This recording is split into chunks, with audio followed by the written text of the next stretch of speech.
మీ మేనమావ ఎవరంటే uncle, please uncle. Uncle లేడు మొక్కజొన్నకు uncle. ప్రతివాడు అంకులే.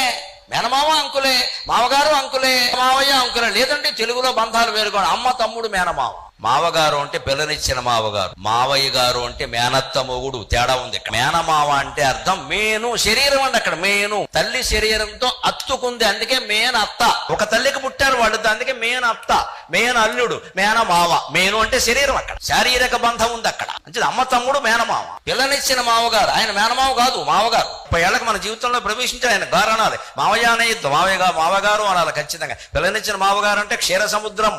మనం విష్ణుమూర్తి అయితే ఆయన క్షీర సముద్రం, అంత గౌరవించాలి ఆ మావగారు. తల్లిదండ్రులను గౌరవించడం అని నా నోట వచ్చినప్పుడల్లా దయచేసి అత్తమామలను కూడా గౌరవించడం అని గ్రహించండి. అందులో తేడా ఉండదండి. అంటే మావగారు అనాలి, మావయ్య అన్నది ఇక్కడ. అలాగే మావయ్య గారు అంటాం ఎవరిని? మేనత్త మొగుడు. ముందు మేనత్త మనకి దగ్గర, ఆవిడ భర్త కాబట్టి ఆయన మావయ్య గారు. ఇన్ని మాటలు ఉన్నాయండి.